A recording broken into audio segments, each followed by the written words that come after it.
एक बार सभी साथियों को नमस्कार।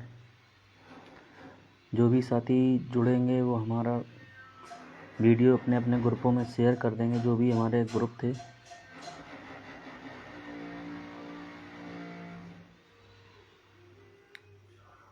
जो साथी जुड़ रहे हैं वीडियो को शेयर कर दें अपने ग्रुपों में, ताकि जो बात और जो चर्चा आज करना चाह रहे हैं वो सभी के बीच कर ली जाए।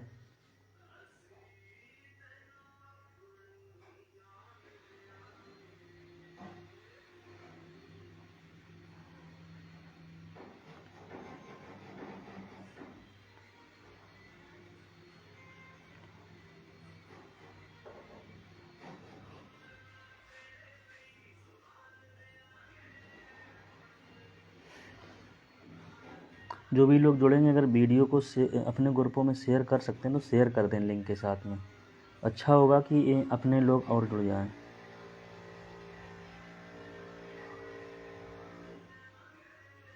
जैसा कि शुरुआत करते हैं,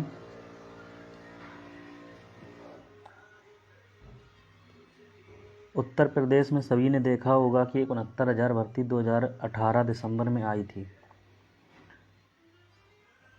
उस भर्ती में हुए आरक्षण घोटाले के खिलाफ हम सभी पिछड़े दलित समाज के बच्चे लखनऊ में 2021 से लगातार संघर्ष कर रहे थे। 2021 में लगातार संघर्ष के बाद करीब 250 दिन हम लोग लगातार संघर्ष किए। उसके पश्चात हमारी मुलाकात माननीय मुख्यमंत्री योगी आदित्यनाथ जी से हुई। माननीय मुख्यमंत्री जी ने एक 6800 की सूची प्रोवाइड कराई जिसमें हमारा चयन हुआ। सभी को ये भी बताते चलें कि वो सूची हम लोग लंबा संघर्ष और जो हम लोगों के द्वारा सूचनाएं जो लिस्ट फिल्टर की गई उसके साथ हम लोग राष्ट्रीय पिछड़ा वर्ग आयोग गए, जो माननीय प्रधानमंत्री मोदी जी द्वारा सर्वोच्च न्यायालय का दर्जा प्राप्त है और पिछड़े और दलित वर्ग के लोगों को न्याय के लिए बनाया गया था। वहाँ पर भी हम लोग करीब 6 महीने लड़ाई लड़े। वहाँ से एक सूची निकल के आती है कि वास्तव में पिछड़े और दलित समाज के बच्चों के साथ अन्याय हुआ है, उनका हक अधिकार लूटा गया है। जिन पिछड़े दलितों को 27% रिजर्वेशन मिलना चाहिए था, उनको भाजपा सरकार और उत्तर प्रदेश सरकार में घोटाले के तहत मात्र 3.8% रिजर्वेशन दिया गया। वहीं पर एससी के साथ अगर आते हैं तो उनको 21 की जगह मात्र 18% रिजर्वेशन दिया गया। ये इस रिपोर्ट में पूरा मेंशन है। इसके बाद उस रिपोर्ट के साथ पुनः मैं उत्तर प्रदेश सरकार के साथ लड़ाई शुरू हुई हमारी।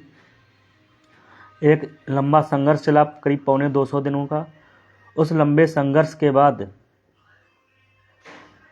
माननीय मुख्यमंत्री जी से एक हमारी मुलाकात होती है 23 दिसंबर 2021 को, और 24 दिसंबर 2021 को माननीय मुख्यमंत्री जी और माननीय पूर्व शिक्षा मंत्री सतेश द्विवेदी जी प्रेस कॉन्फ्रेंस करते हैं और उस प्रेस कॉन्फ्रेंस में बताया जाता है कि हमारे विभाग की गलतियों की वजह से 6800 चयनित पिछड़े दलित समाज के बच्चों का चयन से वंचित रह गए और हम गलती स्वीकार करते हुए, विसंगति स्वीकार करते हुए इन बच्चों का चयन करते हैं और 1 से 2 दिनों में हमें नियुक्ति देने का आदेश किया जाता है।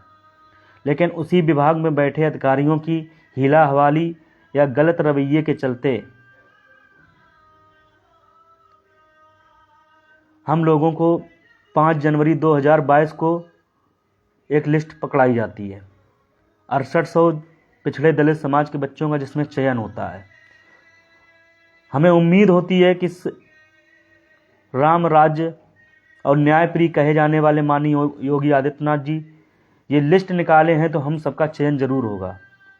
हम लोग उसी उम्मीद के साथ, आशा के साथ अपने अपने घरों को वापस चले आते हैं। हमारा शेड्यूल जारी हो जाता है कि 6 तारीख से हमारी काउंसलिंग कराई जाएगी, लेकिन इसी सरकार में बैठे भ्रष्ट अधिकारियों की वजह से या गंदी मानसिकता के लोगों की वजह से हमारी काउंसलिंग शेड्यूल में परिवर्तन कर दिया जाता है और 2022 8 जनवरी को आचार संहिता की घोषणा हो जाती है। हम लोग फिर भागे भागे घूमते हैं, चुनाव आयोग से परमिशन करा के लाते हैं कि सर हमारी नियुक्ति करा दीजिए, हमारा मामला बहुत 2018 से लगातार चल रहा है और ये कोई नई प्रक्रिया नहीं है। हमें आदेशित हो जाता है कि नहीं, आप लोगों को नियुक्ति करा दी जानी चाहिए। इसके बाद भी इस सरकार के द्वारा हमें नियुक्ति नहीं दिलवाई जाती है। बोला जाता है जैसे चुनाव खत्म हो जाएगा आप लोगों को विद्यालय भेज दिया जाएगा, लेकिन हम भोले भाले पिछड़े दलित समाज के बच्चे इनके बहकावे में या इनके मीठे वचनों में फंस जाते हैं और हम लोग इंतज़ार करते हैं चुनाव बाद हमें नियुक्ति मिल जाएगी। चुनाव बाद हमारे साथ छलावा होता है। चुनाव के बाद एक रैली होती है गोरखपुर में, हमारे कई साथी वहाँ पर अपनी आवाज़ पीड़ा लेके जाते हैं कि माननी जी जो लिस्ट आपने निकाली थी हमारी नियुक्ति करा दीजिए। उस न्याय मांगने की जगह बशर्ते होता क्या है, हमारे 5 साथियों को जेल में डाल दिया जाता है, जिसमें से कुछ बहनें भी होती हैं, लेकिन बहनों को बीच बचाव में कुछ भाई उनकी जगह जेल जाते हैं। फिर ये संघर्ष लगातार चलता है। ये संघर्ष फिर हम लोग लखनऊ की धरती पर लाते हैं। कल हमारे संघर्ष का 640वां दिन था। इस 640 दिनों के लगातार संघर्ष में उत्तर प्रदेश सरकार में बैठा कोई भी मंत्री हो, विधायक हो, सांसद हो, कैबिनेट मंत्री हो, किसी को हमने नहीं छोड़ा जिसके दरवाजे हम सैकड़ों बार नहीं गए। बशर्ते वहाँ जाने पर हमारे साथ हुआ क्या, हमें लाठियों से पीटा गया, मारा गया, जूतों तक से मारा गया, बंद गाड़ियों में बंद करके हम लोगों के साथ मारपीट की गई, बर्बरता की गई। इसी विभाग के कुछ अधिकारी फिर भी अपनी हरकतों से बाज नहीं आए। हमारी बहनों के साथ बर्बरता हुई। मुख्यमंत्री आवास पर हमारी बहनों के कपड़े फाड़े गए, लेकिन माननीय योगी आदित्यनाथ जी का कलेजा नहीं फटा, जिसमें वो कहते हैं कि बेटी बचाओ बेटी पढ़ाओ। उन्होंने ही अपने आवास पर अपनी बहन बेटियों को जूते के तरह पिटवाया, लाठियों से मरवाया, यहाँ तक कि उनके कपड़े तक फाड़ दिए गए। इसके बाद भी वो अड़ग रहीं, लड़ती रहीं, संघर्ष करती रहीं कि नहीं, माननीय योगी आदित्यनाथ जी अपने न्याय प्रिय बताते हैं, कहते हैं कि हम किसी के साथ अन्याय नहीं होने देंगे। उस आशा उम्मीद के साथ हम लोग लगातार संघर्ष करते रहे, लेकिन इसी सरकार में बैठे मंत्री हमको आश्वासन देते रहे कि नहीं, हम आपकी लड़ाई लड़ रहे हैं, हम आपकी आवाज़ उठा रहे हैं और आपको चुनाव से पहले नौकरी दिला के भेजेंगे। वादा करते रहे, वचन देते रहे हमको। हुआ क्या, किसी ने 1 सीट ले ली, किसी ने 2 सीट ले ली और हमारे भविष्य का सौदा कर दिया, हमारे सपनों का सौदा कर दिया, हमारी उम्मीदों का सौदा कर दिया। कल हम सभी भाई बहन आदर्श आचार संहिता के लगते अपना धरना समाप्त करके अपने अपने घरों को लौटे। हम सभी की टूटी हुई उम्मीदें, टूटे हुए सपने, आंखों में आंसू और उदासी लेके वापसी हुए। लेकिन इस सरकार ने जो छलावा हमारे साथ किया है, हमारे समाज के साथ किया है, और हमें पूरी उम्मीद है कि आने वाली सभी भर्तियों में ये छलावा हमारे भाइयों के साथ, बहनों के साथ होगा। आज हम मारे गए हैं, हम पीसे गए हैं इस लड़ाई में। आने वाली सभी भर्तियों में हमारे छोटे भाई बहन भी पीसे जाएंगे, लूटे जाएंगे, उनका भी हकदार लूटा जाएगा। जो भी ये वीडियो देखे वो वीडियो को शेयर कराए, लोगों को जागरूक करे। सबकी जिम्मेदारी है कि इस भाजपा सरकार में लगातार पिछड़े और दलित वर्ग के साथ शोषण हो रहा है, हक अधिकार लूटा जा रहा है। बारी जब हक अधिकार मांगने की आ रही है, मुकदमे और जेल के नाम पर डराया जा रहा है। किसी का हाथ तोड़ा जा रहा है, किसी के पैर तोड़ा जा रहा है, गुमराह किया जा रहा कि नहीं, आपका जो भी हक अधिकार लूटा है, जो भी हमारे विभाग से गलतियां हुई हैं, हम आपके साथ न्याय करेंगे।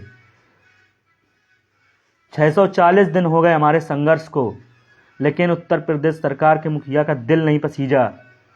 कई बार हम इसके आवास पर गए, लाठियां खाई, जूते तले पिटे, लेकिन एक बार भी इनको ये नहीं लगा कि जिस वचन को हमने इन बच्चों को दिया था उस वचन को निभाते हुए इनकी नियुक्ति करा दी जाए। अरे माननीय, हम तो आपको अपना आदर्श मानते थे, हम तो आपको न्यायप्रिय मानते थे। राम राज लाए आप, हमें उम्मीद थी इस राम राज में हमारे साथ न्याय होगा। जब 22 जनवरी को राम मंदिर का उद्घाटन हुआ तो हमारे भी दिलों में उम्मीद थी कि नहीं, माननीय योगी आदित्यनाथ जी ने देश को इतनी बड़ी सौगात दी है तो हम 68 से चयनित शिक्षकों को जरूर न्याय करेंगे।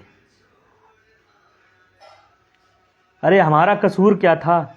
हमने अपनी योग्यता साबित की। हमारा कसूर क्या था कि हमने आपके खिलाफ आवाज़ उठाई और अपना हक अधिकार मांगा?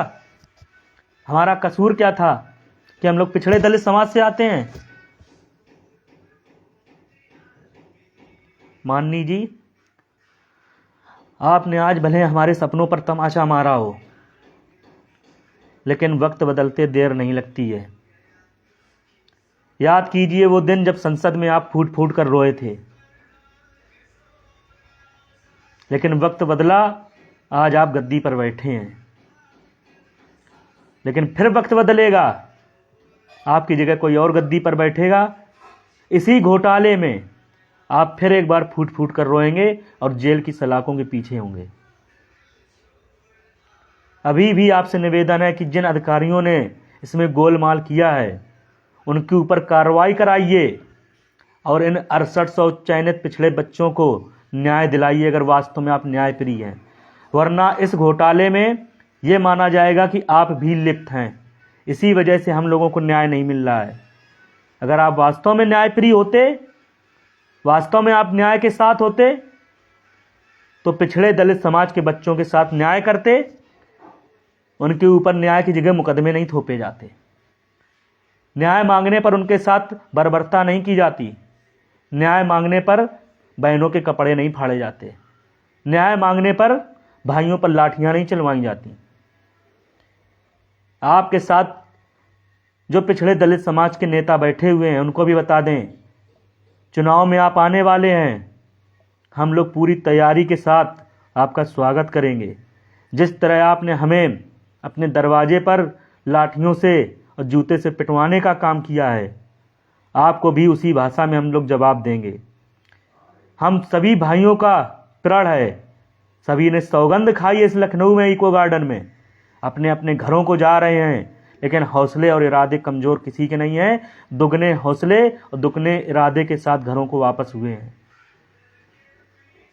अभी तो आज हम घर वापसी हुए हैं। अब हमारी भी लड़ाई अब आपके साथ होगी। अभी तक हमारी लड़ाई लखनऊ की 4 दीवारी में चल रही थी, लेकिन अब ये लड़ाई पूरे देश, दुनिया और प्रदेश में फैलेगी। ये पिछड़े दलितों की आवाज़ कोई तानाशाह, कोई हिटलर सा दबा नहीं पाएगा। आपने भले हमारे सपनों को रौंदा हो, लेकिन हमारी उम्मीदों को नहीं कुचल पाएंगे। हमारी उम्मीदें, हमारे हौसले, हमारे जज्बे आज भी उतने मजबूत हैं जितने मजबूत पहले थे। समाज के जो भी लोग हैं उनसे कहेंगे कि हमें आपके सहयोग की ज़रूरत है। ये लड़ाई हमारी ही नहीं लड़ाई बची है। आज हम लड़ रहे हैं, कल आपके बच्चों के साथ होगा, आपके बच्चों को भी लड़ना पड़ेगा। आपको भी सामाजिक लड़ाई में, सामाजिक हक अधिकार की लड़ाई में आपको हमारा सहयोग करना पड़ेगा। अब ये आवाज़ गांव-गांव और गली-गली, घर-घर पहुंचाने की जिम्मेदारी हम सभी ने उठाई है। इस आवाज़ उठाने में आप सभी की ज़रूरत पड़ेगी, सहयोग पड़ेगा, क्योंकि ये सरकार 5 किलो राशन के नाम पर आपके सपने लूट रही है, आपके बच्चों के सपने लूट रही है, आपका भविष्य बर्बाद कर रही है। जो अपने आप को बताते हैं कि हमारी सरकार में कोई घोटाला नहीं होता है, इलेक्टोरल बॉन्ड के जानकारी के बाद शायद ही पूरे विश्व में इतना बड़ा घोटाला हुआ हो, और भी कोई भी मीडिया प्लेटफॉर्म या कोई भी समाचार इनको दिखाने की कोशिश हिम्मत नहीं जुटा पा रहा है। आज जहां चोरी सरकार कर रही है और न्याय मांगने वालों को सजा मिल रही है, ये कलयुग का राम राज ही कहेंगे कि जहां चोर स्वतंत्र है और जो न्याय मांग रहा है, जिसके साथ अन्याय हो रहा है, वो सजा दी जा रही है।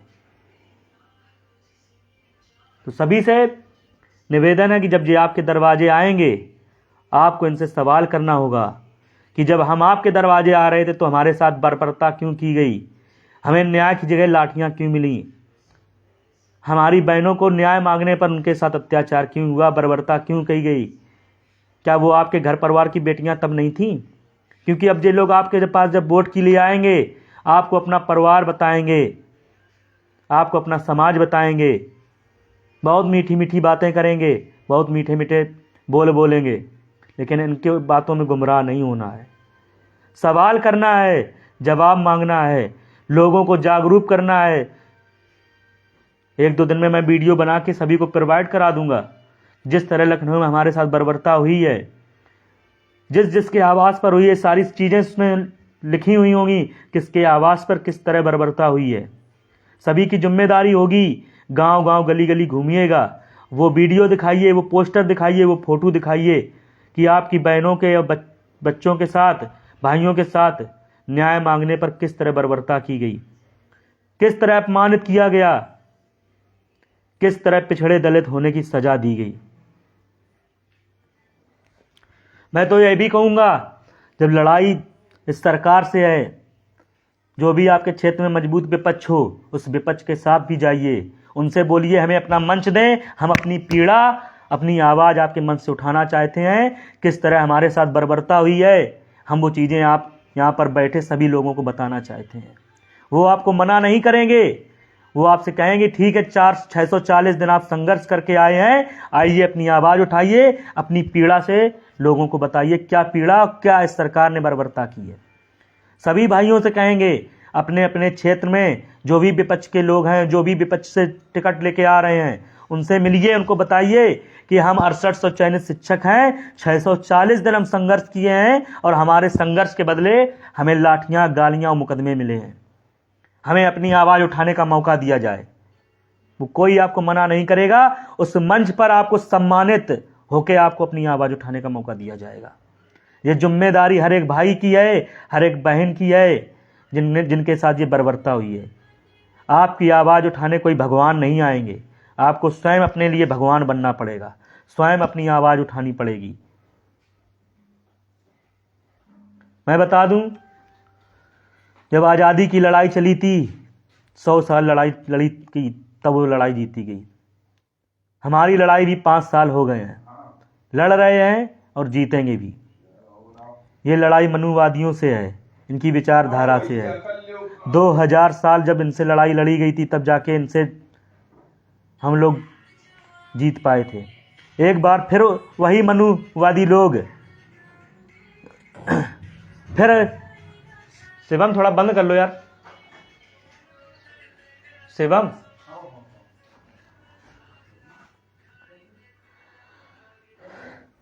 तो मैं बता दूं, ये लड़ाई उसी विचारधारा से है, उन्हीं लोगों से है।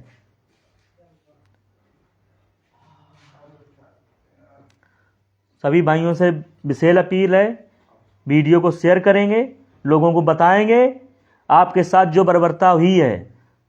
इस बर्बरता को सिर्फ अपने अंदर दफन नहीं करना है, लोगों को बताना है, जागरूक करना है कि तानाशाह और हिटलर सरकार ने किस तरह आपका हक अधिकार लूटा, किस तरह आपके साथ अन्याय किया।